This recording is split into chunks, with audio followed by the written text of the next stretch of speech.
So here we are discussing the question, explain the fundamental element of model of teaching. So model of teaching are systematic and structured instructional framework that provide guidance to educator on how to facilitate learning effectively. They are designed to achieve specific learning objectives and are based on theories of how individuals learn. Each model has its own set of procedures, strategies and technique. मतलब ये model of teaching ये systematic और structural instruction framework set करता है कि एक teacher को या एजुकेटर को किस तरीके से पढ़ाना चाहिए. ओके, ये पूरा एक डिज़ाइन करता है कि गिवन प्रोसीजर क्या होना चाहिए पढ़ाने का. सो सबसे पहले इसके कुछ fundamental elements of model of teaching है. तो 7 एलिमेंट्स है टीचिंग के. तो fundamental element of model of teaching includes first is focus, second is syntax, third is principle of reaction, fourth is social system, fifth is support system, sixth is application and seventh is evaluation. First देखते हैं focus. Focus define the main objective or the purpose of the model. It specifies what the model aim to achieve, whether it is cognitive development, social growth, skill acquisition or behavioral change.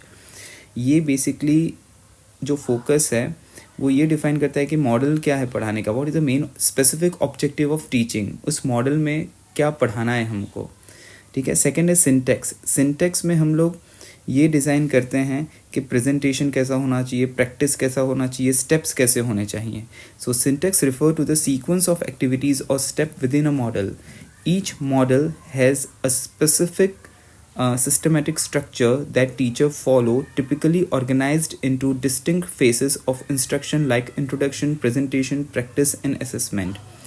Then है principle of reaction. Third is principle of reaction. Principle of reaction में हम ये check करते हैं कि पढ़ाने के बाद जो फीडबैक होना चाहिए, रीइन्फोर्समेंट है और करेक्टिव मेजर्स क्या लेने चाहिए.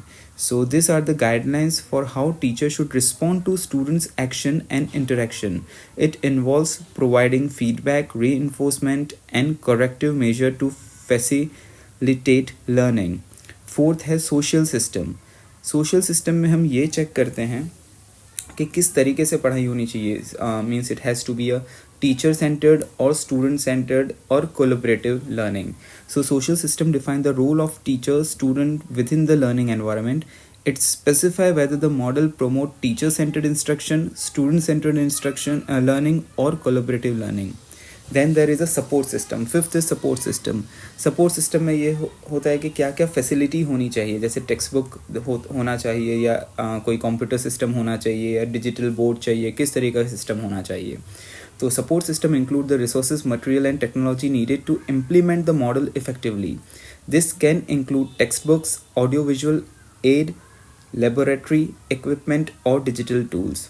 Then sixth है application. क्या है इसमें ऐसा है कि this element refer to the area where the model can be applied. ये मॉडल कहाँ पे अप्लाई होगा, किस जगह पे अप्लाई होगा, कौन से टाइप ऑफ टेक्नोलॉजी, कौन सी टाइप ऑफ टीचिंग में ये अप्लाइड होगा. Some model are suitable for teaching fact and concept while the other में focus on the problem solving and creative thinking और social development. Okay, and the last one is evaluation.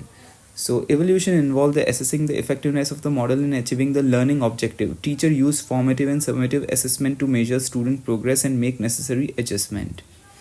So ये था important question which explain the fundamental